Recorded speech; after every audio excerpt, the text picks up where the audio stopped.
Ce soir, nous allons parler de comment surmonter l'obstacle de la culture. Il y a longtemps, on a étudié en Jean 4 comment Jésus-Christ a partagé sa foi avec la femme samaritaine et on a vu que Jésus-Christ a dû surmonter quelques obstacles. Et après avoir fini notre étude de Jean 4, je me suis proposé d'enseigner ici dans l'Église, de vous montrer d'autres textes qui vont nous aider à surmonter les obstacles qu'on a identifiés en Jean 4 et qu'on a vu que Jésus-Christ a surmonté. Ces obstacles ne lui ont pas empêché de prêcher la parole de Dieu, si vous voulez. Et donc, évidemment, on ne peut pas dire, on va tout simplement le faire parce que Jésus l'a fait. On devrait faire comme ça, mais parfois c'est mieux d'avoir des raisons pour lesquelles nous devrions surmonter l'obstacle. Ou parfois, il nous faut aussi savoir comment nous pouvons, parce que nous ne sommes pas Jésus-Christ. On devient de plus en plus comme lui, mais nous ne sommes pas Dieu lui-même venu en chair. Donc, on a besoin d'aide. Et donc, on essaie d'aller partout dans la parole de Dieu et on étudie des textes qui nous aident, qui nous donnent des indices, qui nous indiquent comment nous pouvons surmonter chaque obstacle. Et ici, nous parlons de l'obstacle de la culture. Donc, comment surmonter l'obstacle de la culture? Notre texte ce soir, 1 Corinthiens 9, 19 à 23. Je vous invite à prendre votre Bible. On va lire ce texte pour commencer, parce qu'ici, dans ce texte, on va voir au moins un principe biblique, une vérité de la parole de Dieu qui va nous aider à faire quoi? Qui va nous aider à surmonter l'obstacle qui est la culture. La réalité, avant de lire le texte, la réalité est que chacun de nous a des obstacles dans cette vie. On a des obstacles quand on veut parler aux autres de Dieu, quand on veut parler aux autres de la parole de Dieu. On a des obstacles. Parfois, c'est nous-mêmes. Ça peut être la peur, ça peut être manque de connaissance, ça peut être l'attitude de l'autre personne qui est devant nous et qui doit entendre l'Évangile, mais on ne sait pas trop comment le faire, ou parfois on a peur que la personne va mal réagir, ou parfois la personne ne veut pas entendre. Donc on a du mal parfois, on a des obstacles. Mais la bonne nouvelle est que nous pouvons surmonter ces obstacles. Et donc en 1 Corinthiens 9, 19 à 22, écoutez ce que la parole de Dieu dit. Car bien que je sois libre à l'égard de tous, je me suis rendu le serviteur de tous. C'est bien l'apôtre Paul qui parle ici. Pourquoi est-ce qu'il a fait ça? Il dit, afin de gagner le plus grand nombre. Avec les Juifs, j'ai été comme Juif. Afin de gagner les Juifs. Avec ceux qui sont sous la loi, comme sous la loi, et il explique, quoique je ne sois pas moi-même sous la loi de Moïse, bien sûr.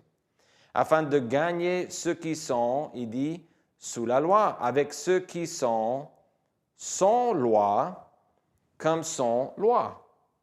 Il explique à nouveau, quoique je ne sois point sans la loi de Dieu, étant sous la loi de Christ. Il dit, afin de gagner ceux qui sont sans loi. J'ai été faible avec les faibles, afin de gagner les faibles. Je me suis fait tout à tous, afin d'en sauver de toute manière quelques-uns. Je fais tout à cause de l'Évangile, afin d'y avoir part. Ici, dans ce texte, l'apôtre Paul explique que pour lui, le but était d'évangéliser. Mais on va voir ici, dans ce texte, on va trouver un principe qui va nous aider à surmonter la culture. Donc, avant de voir ce principe, et ce que ce principe voulait dire pour l'apôtre Paul, et puis comment nous pouvons appliquer ce principe à nos vies, c'est-à-dire comment est-ce que nous pouvons faire comme Jésus-Christ a fait avec cette femme samaritaine, comment faire comme Paul a fait avec sa vie. Bon, on va essayer de voir comment nous pouvons faire comme Jésus et comme Paul et comme d'autres exemples dans la parole de Dieu. Mais d'abord, le contexte d'1 Corinthiens 9 est assez simple. En chapitre 9, Paul, il essaie d'expliquer, ou de défendre plutôt, son apostolat, c'est son ministère en tant qu'apôtre. Apparemment, il y avait des gens qui disaient que l'apôtre Paul n'était pas vraiment une autorité ou un porte-parole pour Dieu. Donc, on a accusé Paul d'être un menteur. Et donc ici, il défend auprès des Corinthiens, cette église à Corinthe, il défend son apostolat au début du chapitre 9. Mais aussi, il parle en verset 3 jusqu'à verset, peut-être, on peut dire jusqu'à verset 18, il parle de quelques droits que les apôtres avaient. Et ici, c'est intéressant et c'est important pour comprendre qu'il parle des droits des apôtres. Il va faire référence à plusieurs apôtres. Il parle de Céphas. Et il parle, il dit en fait, comme font les autres prophètes et les frères du Seigneur et Céphas. Donc là, on parle vraiment des leaders dans l'Église, de la première Église, si vous voulez, tout au début. Et il parle de cette idée des droits. Donc, quels sont ces droits? Donc, il parle de 2 droits en verset 3 jusqu'à verset 18. Il parle du droit de se marier. Il dit que les apôtres avaient le droit de se marier. Et il parle aussi que les apôtres avaient le droit, et c'était plus qu'un droit en fait, il dit qu'ils avaient le commandement de Jésus lui-même qui était que celui qui travaille dans l'Évangile devrait gagner sa vie de l'Évangile. C'est-à-dire, un apôtre devait toucher un salaire de l'Église. C'était comme ça que Jésus-Christ voulait. Mais Paul dit que lui, il n'a pas vraiment usé son droit ou il n'a pas accepté ses 2 droits d'avoir une femme apparemment. Et il a aussi choisi de ne pas recevoir un salaire. Il a choisi de travailler lui-même pour qu'il puisse travailler ensuite pour Dieu. Donc, partout où il se déplaçait, il a travaillé un autre métier pour qu'il puisse porter la parole de Dieu aux autres. Mais attention, il ne dit pas que ces droits sont des choses à éviter pour tout le monde. Il dit tout simplement que moi, je n'ai pas utilisé ces droits, je n'ai pas vraiment voulu avoir une femme ou me marier, je n'ai pas voulu vraiment gagner un salaire de l'Église. Mais il dit, il n'est pas contre ces choses. Par exemple, il dit de même aussi le Seigneur, en verset 14, a ordonné à ceux qui annoncent l'Évangile de vivre de l'Évangile. En fait, il parle énormément du fait que chaque pasteur, chaque apôtre aussi, ceux qui travaillent, comme il dit là, qui annoncent l'Évangile, ils devraient vivre de l'Évangile. Donc, ça, c'est l'introduction à ce texte qu'on va étudier ce soir. Mais Paul a renoncé à un autre droit qu'il avait. En fait, on a déjà parlé de 2 droits, mais en fait, on trouve une autre chose, un autre droit qu'il a renoncé. Et on le voit quand on voit dans verset 19, il dit « Car bien que je sois libre à l'égard de tous, je me suis rendu le serviteur de tous. » Je me suis rendu le serviteur de tous. Cette idée d'être libre, le mot qu'il utilise est le même mot qu'il utilise ailleurs pour parler de l'esclavage. Des gens qui avaient peut-être des dettes qu'ils n'ont pas pu payer, qui devaient par la suite devenir l'esclave de quelqu'un pendant un certain moment de temps pour payer leurs dettes. Et Paul dit, je ne suis pas un esclave. Je ne suis pas un serviteur. Je suis un homme libre. Je suis un Romain. Je ne suis pas quelqu'un qui est esclave ou serviteur de quelqu'un d'autre. Je suis libre. Mais il parle de ça comme un droit, et il dit, car bien que je sois libre à l'égard de tous, je me suis rendu le serviteur. Qu'est-ce qu'on voit ici? Paul s'est rendu le serviteur de tous. C'est de quoi qu'il parle ici dans ce texte. Il s'est rendu le serviteur de tous. En fait, il a renoncé à son droit de faire comme il voulait. Il a renoncé à cette liberté. Paul était un homme libre, mais qui vivait comme un esclave. Et voici notre deuxième principe pour surmonter la culture. Notre deuxième principe qu'on voit dans ce texte, tout simplement, et que nos droits ne sont pas le plus important. Nos droits ne sont pas le plus important. Ils peuvent être cédés pour avancer l'Évangile. On parle de la culture, pas forcément dans ce texte, mais on parle de l'Évangile, oui. Et Paul explique, sous l'inspiration du Saint-Esprit, il explique que nos droits en tant qu'être humain, notre liberté, c'est vraiment de quoi il parle dans ce texte. Il parle de son droit d'être libre, de faire comme il voulait. Et il dit, moi, je me suis rendu un esclave pour avancer l'Évangile. Donc, ce deuxième principe est là. Et si vous voulez, si nous voulons surmonter la culture, parce que la culture nous dit beaucoup de choses. Ça dépend du pays où l'on habite. Et ça dépend des temps aussi, parce que la culture de Paul n'est pas nécessairement la même culture que la nôtre, n'est-ce pas? Et la culture ici n'est pas pareille qu'au Mexique ou au Pérou ou en Chine, etc. La culture change, mais concernant l'Évangile, on a énormément de choses qui sont très similaires dans ces cultures. Parce que quand on veut parler aux autres de Dieu, on voit plus ou moins qu'on a les mêmes obstacles. Et notre but est de les surmonter. Donc, Paul s'est rendu le serviteur de tous. On a déjà parlé de ça. On le voit dans le texte, mais la question que je veux vous poser ce soir est pourquoi?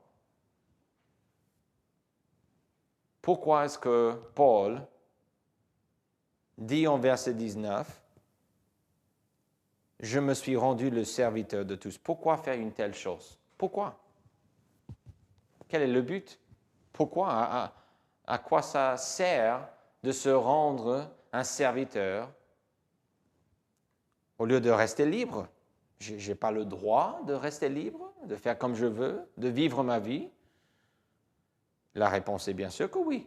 Paul l'appelle un droit, mais pourquoi est-ce que Paul a choisi de se rendre le serviteur de tous? Bonne question. On va voir deux choses, deux raisons que je vois dans ce texte, verset 20 jusqu'à verset 23. La première chose, il l'a fait pour faire vivre les autres.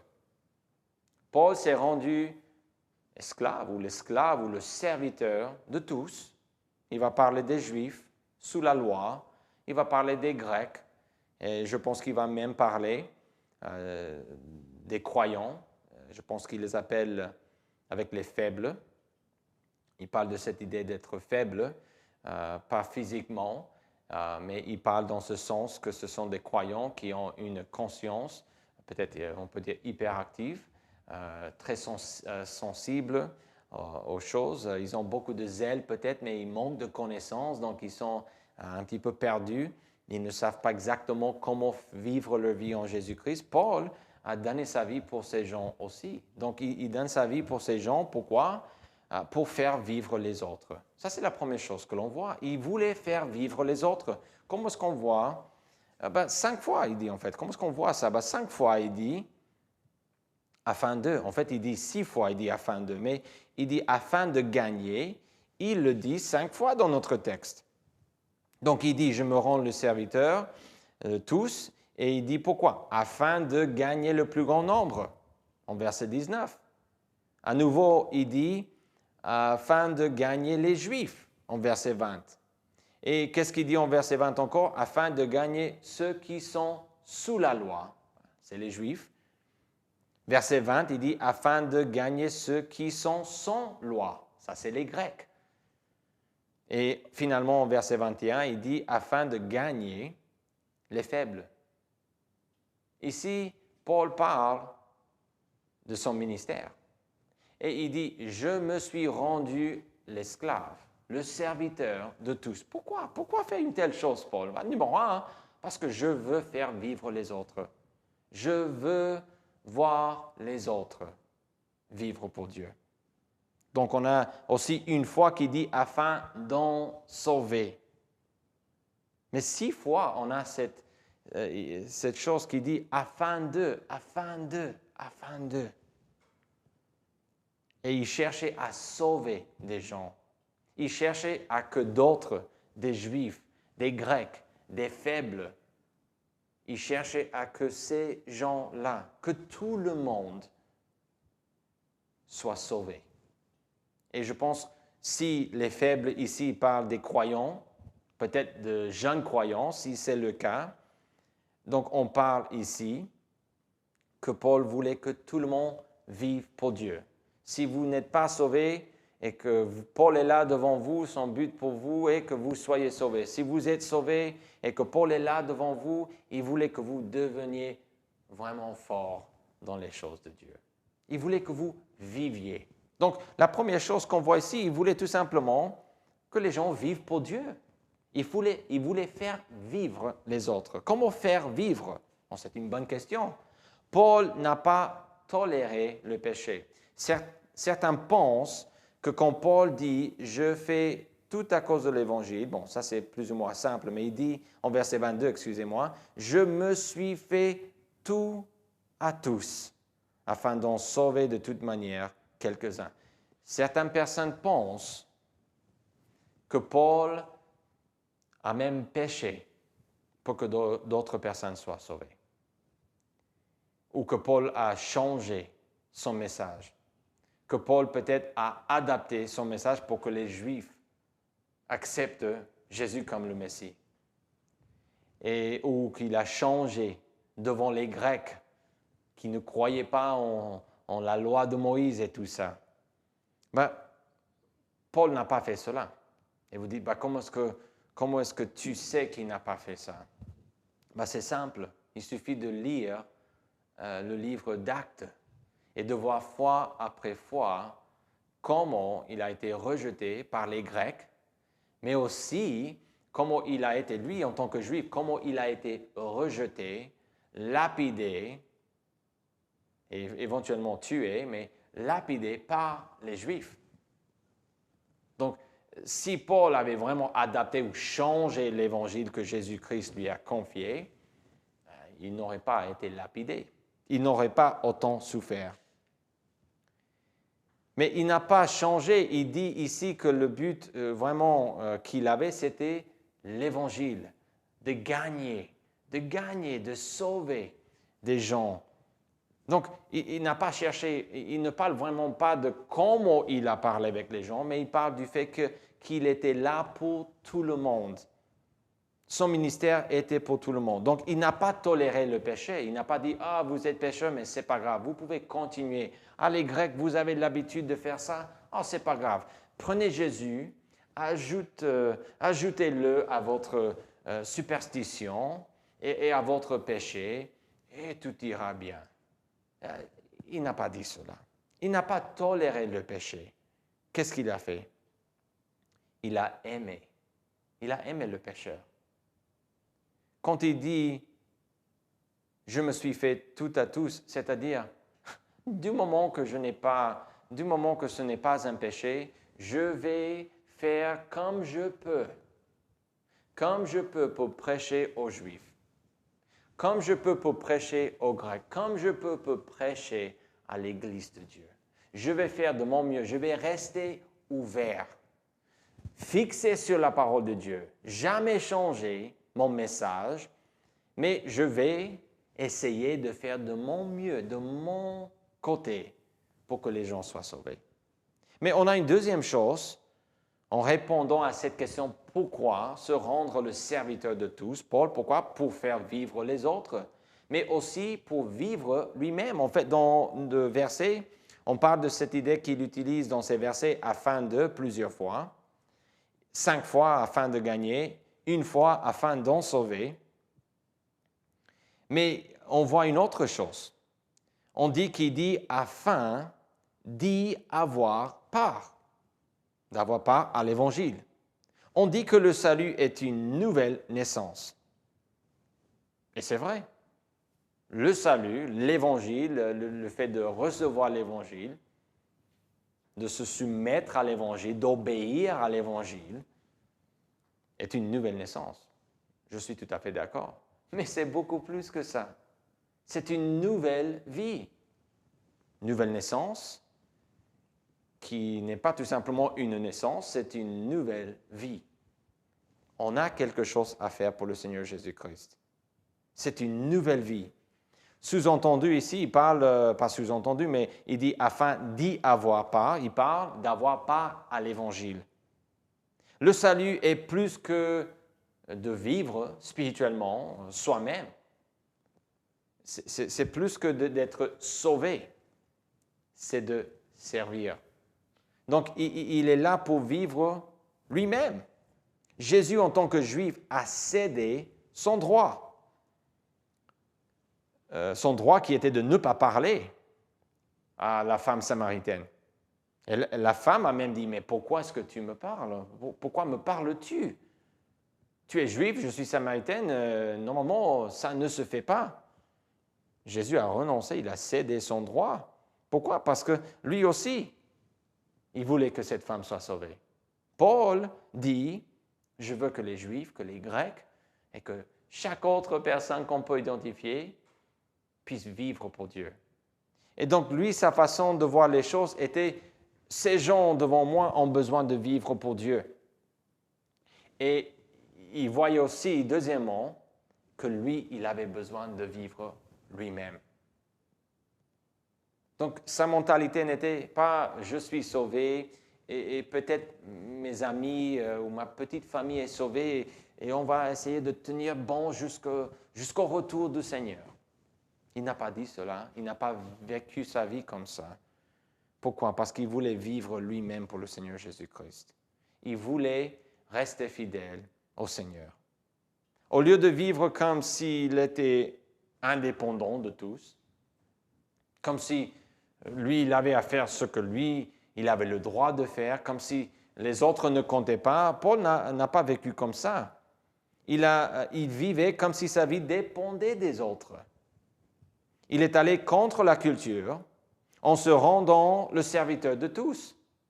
Le but d'un serviteur, d'un esclave à l'époque, était de gagner assez de sous pour pouvoir acheter sa liberté ou d'être racheté par quelqu'un d'autre et ainsi libéré et affranchi et libre pour faire sa vie comme il voulait.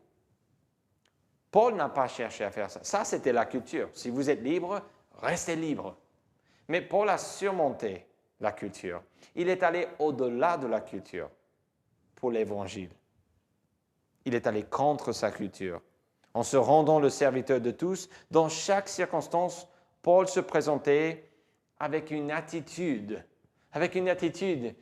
qui disait « Que puis-je faire pour vous aider à vivre pour Dieu ?»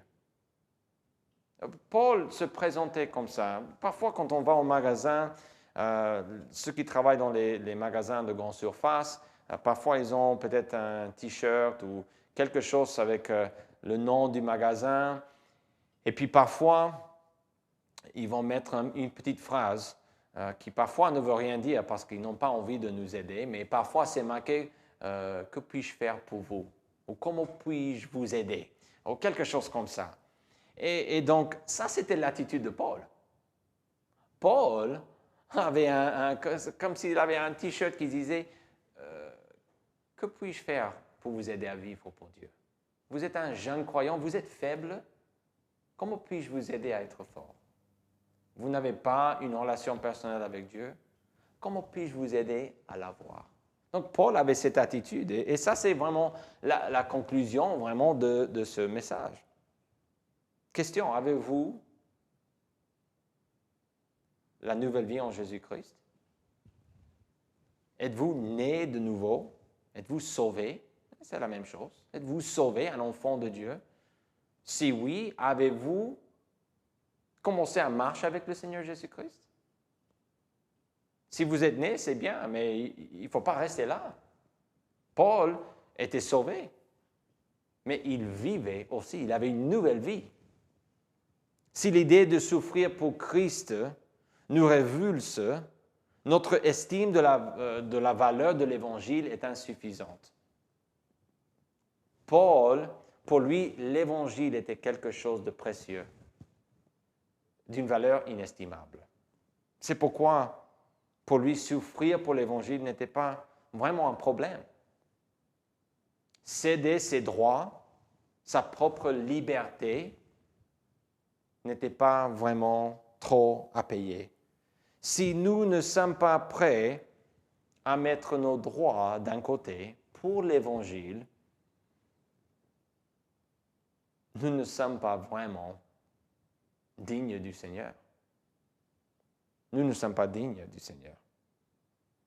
Si nous ne sommes pas prêts à aimer les pécheurs, tout en détestant le péché, comme Paul l'a fait, comme Jésus-Christ l'a fait, nous ne surmonterons pas la culture. Et nous n'allons pas non plus évangéliser comme il faut. Voulez-vous faire vivre les autres?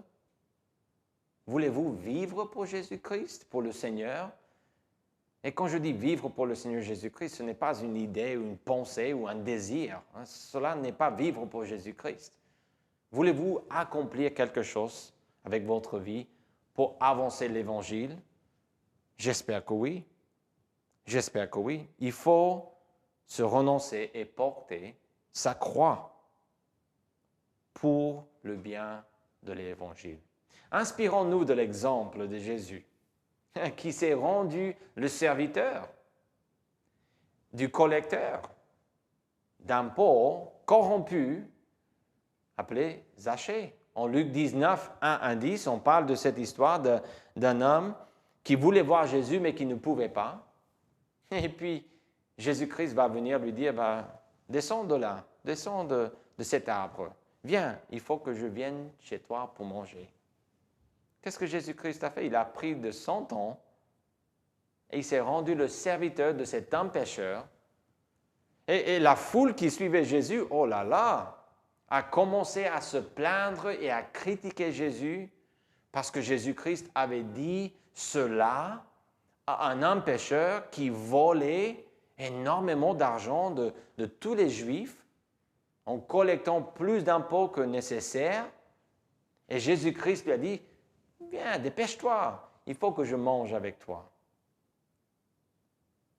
Jésus l'a fait pour que cet homme soit sauvé. Il l'a fait pour que cet homme soit sauvé. Jésus était un homme occupé qui se rendait le serviteur de tous, comme on voit en Luc 19. Pourquoi? Pour que le salut entre dans leur vie. Jésus-Christ l'a fait pour qu'ils puissent être sauvés. Qu'êtes-vous prêt à faire pour avancer l'Évangile, pour surmonter la culture? Êtes-vous prêt à distribuer des traités, des invitations qui contiennent des invitations pour l'Église, pour écouter un message de l'Évangile? Êtes-vous prêt à parler avec votre famille, avec vos voisins? Êtes-vous prêt à vous investir davantage dans la mission pour que nos missionnaires puissent faire davantage pour le Seigneur Jésus-Christ? Êtes-vous prêt à obéir au Seigneur et à participer au grand mandat de prêcher la bonne nouvelle partout dans le monde? Trouvez votre inspiration, chers croyants, en Jésus-Christ, en l'exemple de Paul. Rendez-vous le serviteur de tous. Ne vivez pas pour eux. Faites ce que Dieu veut. Rendez-vous aux pieds de Jésus-Christ pour faire ce qu'il dit que nous devrions faire pour avancer l'Évangile.